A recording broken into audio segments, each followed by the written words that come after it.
The morning dew clung heavy to the thick blanket of straw in my backyard plot. I knelt down. Fingers brushed aside just enough, and there they sat, fat potatoes, clean, ready. No shovel, no aching back, just pure abundance waiting for harvest. That moment stopped me cold. For seasons before, I had battled my soil the hard way, turning it over every spring until my shoulders screamed, watering twice a day while the sun baked the bare ground into cracked clay, chasing weeds that popped up faster than I could blink. Then one crisp autumn evening, a neighbor leaned over the fence and changed everything.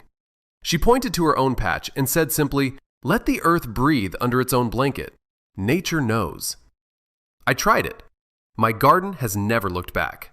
Deep organic mulching is exactly that. A generous layer of natural material piled right on top of the ground, 6 inches at minimum, often 12 or even 20 when you first begin.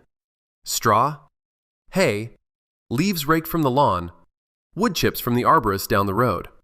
You do not dig it in. You do not stir the soil like some frantic baker mixing dough. You simply let it rest there and do what forests have done for millions of years. It feels almost too easy. Yet the results speak louder than any doubt. My tomatoes swelled bigger that first full season. Peppers hung heavy without a single wilt in the July heat. Even the strawberries stayed cleaner, sweeter, with far less slug damage, once I learned a few gentle tricks. And the work? It dropped to almost nothing after the initial spread. Let me take you through how this unfolds in a real home garden. Whether you garden in the cool damp of a Pacific Northwest backyard, the humid summers of the American South, the short seasons of Zone 4 in Minnesota, or the temperate rains of a British allotment, the principle stays the same. Only the materials and timing shift a little to match your corner of the world. Start in autumn if you can. That is when nature drops her own mulch anyway. Leaves tumble, twigs fall, the ground prepares for winter sleep. I clear away the spent plants, leaving the roots right where they are to feed the soil life below. Then I spread the first thick layer. In my Zone 5 garden here in the Midwest, I go heavy with chopped straw from a local farmer who sells the spoiled bales cheap. 8 to 12 inches deep across every bed. It settles by spring into a soft, fragrant mat that weeds cannot push through easily. Come spring, I plant straight through it. Push the straw aside just enough for a seed or a transplant.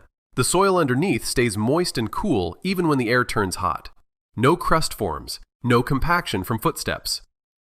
Earthworms tunnel happily, leaving their rich castings exactly where the roots need them. By midsummer, the layer has thinned a bit from decomposition, so I top it up lightly. 2 or 3 inches, that is all. In warmer zones, say 8 or 9 down in Georgia or Spain, the same approach saves water like nothing else. Summers there bake hard. Bare soil loses moisture in hours. But under 12 inches of wood chips or shredded leaves, the ground holds steady. I have friends in southern France who swear by their olive prunings and lavender stalks layered thick. Their zucchini never stop producing, even in August drought. Cooler climates benefit too. In the wet winters of the UK or coastal Oregon, deep mulch prevents the soil from turning to soup. It protects against erosion on slopes. Keeps roots from freezing and thawing too wildly.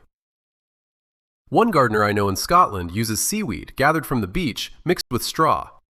Her kale stands tall through gales that flatten everyone else's plots. Materials matter, but not in a fussy way. Use what is local and free or cheap. Wood chips are gold if you can get them. Many tree services will deliver a truckload for nothing if you have space for the drop. Just steer clear of black walnut or eucalyptus. Those carry natural chemicals that slow other plants down. Hay works beautifully, but choose spoiled or old bales so you avoid viable weed seeds. Leaves are free everywhere in fall. Run the mower over them first so they break down faster and do not mat into a soggy blanket. I mix things sometimes. A base of wood chips for long-term structure, topped with straw for quick moisture hold. The combination feeds different layers of soil life. Fungi love the woody bits. Bacteria thrive on the softer greens. Together, they build the kind of living sponge that turns ordinary dirt into rich, dark gold. Watch what happens underground, and you will understand the real gift. Last year, I dug a small test hole in a mulched bed just to see. The soil was loose, crumbly, full of white fungal threads, and fat earthworms twisting away from the light. No compaction. Roots ran everywhere. Compare that to a neighbor's tilled plot a few yards away. Hardpan just 6 inches down. Dry as dust below the surface. His plants struggled by July. Mine kept going strong into October. Crops respond differently, and that is part of the fun. Potatoes are the easiest win. I lay seed potatoes right on the soil in spring, cover with 8 inches of straw, and forget them until harvest. Come fall, I pull back the mulch and gather them by hand. No fork wounds. No green shoulders from sun exposure. One modest bed gave me over 100 pounds last season. Enough to store through winter and share with friends. Tomatoes love it too. I plant them deep as usual, then surround each with a thick ring of chips or hay. The mulch keeps soil splash from hitting the leaves, cutting blight risk dramatically. My vines grew taller, fruits heavier, with almost no cracking even in sudden rains. Peppers and eggplants stay happier in the even moisture. No blossom end rot when the ground does not swing from wet to bone dry. Even flowers join the party. Perennials push through the mulch each spring with stronger stems. Roses in my front border bloomed longer into fall because their roots stayed cool and fed. Pollinators adore the whole system. Bees and hoverflies find shelter in the debris. Butterflies rest on the warm layer during cool mornings. Biodiversity explodes quietly while I sip coffee on the porch. Of course, nothing is perfect. I will not pretend. Slugs and snails adore the moist, dark underneath hay especially. They can devastate young lettuce or strawberries if you let them. But there are gentle ways around it. I scatter crushed eggshells in a ring around vulnerable plants. Or sink shallow dishes of beer at soil level. The slugs crawl in and stay. Ducks or chickens love patrolling the beds too if you have the space. One season I tried copper tape around raised beds. It worked well enough that I still use it in wetter years. Voles and mice tunnel under thick layers sometimes. I noticed little paths in my first deep mulch winter. The fix was simple. I laid hardware cloth under the initial layer in problem spots. Or I plant mint and daffodils nearby. Those strong scents discourage the little diggers without any poison. Wet years bring their own hiccups. In the Pacific Northwest or rainy parts of Germany, potatoes can rot if the mulch holds too much water against the seed pieces. I learned to wait until the soil warms in late spring before planting, and I use slightly coarser wood chips instead of fine hay so air circulates better. Trial and error. That is gardening. The first season can feel slow. Expect that. The mulch needs time to settle and the soil life to wake up. My yields were decent but not spectacular the first year. By year 2, the difference showed. Year 3, the beds were humming. Patience pays. Nature does not rush. Neither should we. Across the Atlantic, the story repeats with local twists. British gardeners I correspond with layer spent hops from local breweries or comfrey leaves cut fresh from the patch edges. Their clay soils loosen faster under the steady cover. In France, one family uses grapevine prunings chopped fine. Their Mediterranean summers stay productive longer without constant irrigation. Even in the short seasons of Scandinavia, friends report success with birch leaves and spruce needles mixed in. The acid edge suits their blueberry beds perfectly. Companion planting slides right in.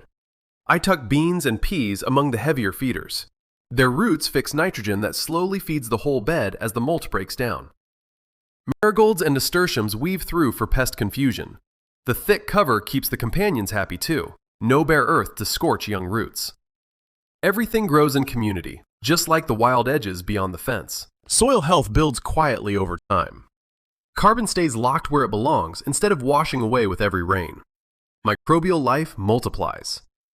Mycorrhizal fungi stretch their threads from plant to plant, sharing nutrients, like neighbors trading garden surplus. You feel it in your hands when you reach under the mulch. The earth smells alive, earthy, sweet. Nothing like the dusty scent of tilled ground after a dry spell. Costs drop too. I have not bought bagged fertilizer in 4 years. The decomposing mulch feeds everything. Water bills shrink because I water far less. Tools stay in the shed more often. My back thanks me every single day. For urban gardeners squeezed into small yards, this matters. One truckload of free chips can cover a surprising area. Check online maps that connect homeowners with arborists. Many services deliver gladly rather than paying dump fees. I keep a small compost bin going too, but it is secondary now. Kitchen scraps go straight under the mulch edge where they disappear in weeks. Worms do the turning. No turning by hand. No smell if you bury them deep enough in the layer. Some folks worry about aesthetics. Thick mulch looks wild at first, untidy to eyes trained on magazine rows of bare earth and tidy wood borders. But tastes change. Neighbors who once raised eyebrows now ask for the secret when they see my harvest baskets. One even borrowed my wheelbarrow to spread her own first load last fall. The look grows on you. Lush, natural, full of promise. And the taste? Nothing beats pulling a warm tomato from under its protective cover and biting in right there in the row. Juices run down your chin. Flavor explodes. That is the real reward. Food grown with patience and partnership instead of struggle. Years in, the beds need almost no work at all. I top up in fall. Plant through in spring. Harvest when ready. The soil grows deeper and richer each season. Weeds become rare visitors instead of permanent residents. Even in drought, my garden stays green while others brown. This way of growing invites you to slow down. To notice the small shifts. A new mushroom variety appearing after rain.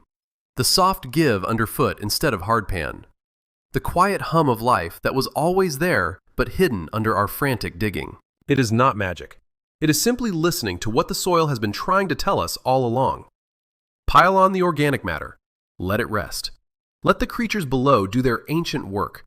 The harvest follows. Abundant. Flavorful. Almost effortless once the system settles. So if your back aches from another season of tilling and watering and weeding, consider this. Step outside on a quiet evening. Look at your beds. Imagine them sleeping under a thick golden layer all winter.